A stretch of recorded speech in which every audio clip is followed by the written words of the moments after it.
Good day, and thanks for stopping by GardenStateWeather.com, New Jersey and the Northern Mid-Atlantic region's weather news portal.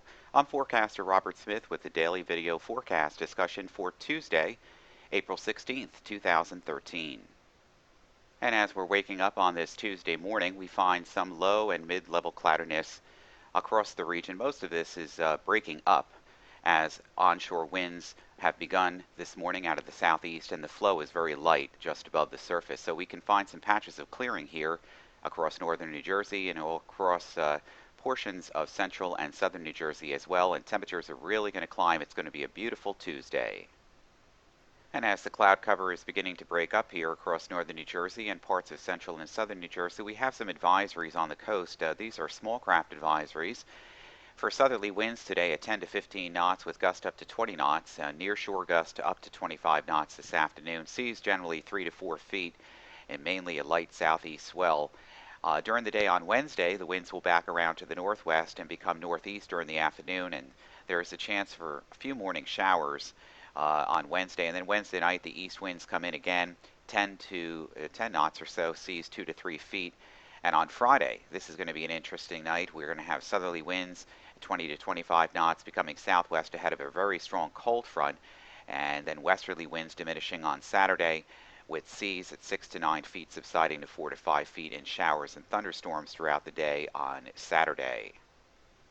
Here's another vantage point this morning. We show some clearing, some low and mid-level cloudiness still across sections of the region, but skies are beginning to brighten up in a lot of areas. Temperatures are pretty uniform this morning, ranging from just about the mid-40s to around 50 or so around the coast here in northern and southern New Jersey. National Weather Service forecast maps into motion now. High pressure is off the southern New England coast. We have a light south to southeast flow coming in here, and the high pressure is basically in control of the eastern seaboard.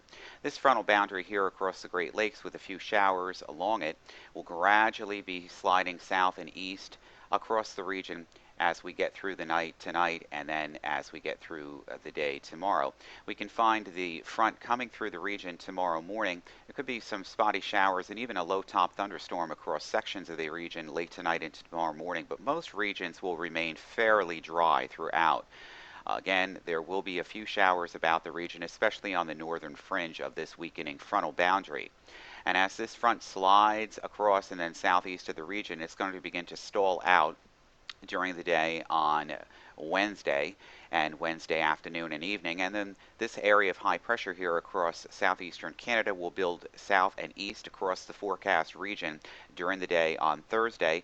And Wednesday night and Thursday, clouds will come back in again as the frontal boundary will be lying just to the south and winds will be coming in out of the east-northeast. So cloud cover will once again increase, and there could be some spotty drizzle across the region on Thursday, but not really any kind of remarkable precipitation. And as I mentioned, as we get through the day on Thursday, this frontal boundary, which was draped just to the south, will be winding its way back northward as a warm front. This area of low pressure here across the Great Lakes will scoot on into southeastern Canada and drive a very strong cold front through the region on Friday night and Saturday morning, and we'll get to that in just a moment. GFF's forecast going in starting the day on Friday morning. Here's our southeast wind coming in around high pressure off the southern New England coast again. So lots of cloud cover here on Thursday as well, and even into early Friday morning, some spotty drizzle, and then temperatures and sky cover improve during the day as we get through the day. We're going to find probably not much in the way of precipitation, or this might be overdone here.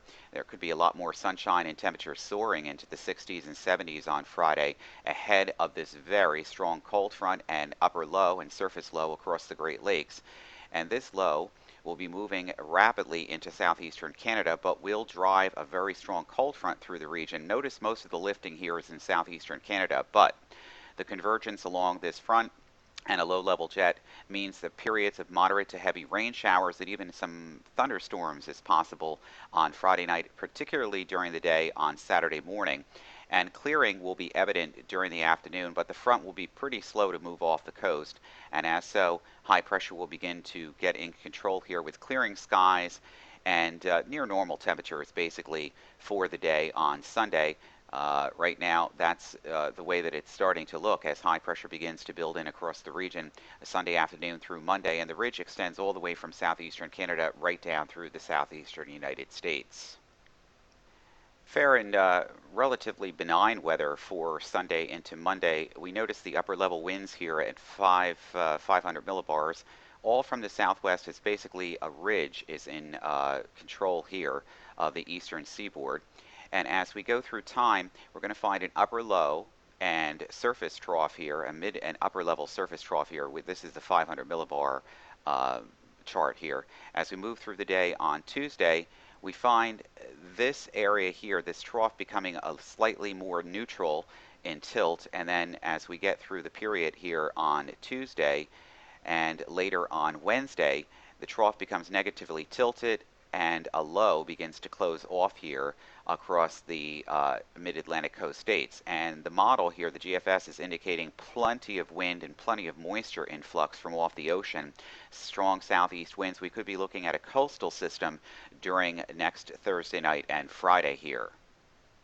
GFS is probably overdone here with the aerial coverage of precipitation, but the point to note here for next Wednesday is the increasing amount of moisture here with this disturbance that will be developing across the region. And we can see that by Wednesday afternoon, the GFS has one low centered here across the across the southeastern United States, across the Mississippi Valley, and points across the southeast.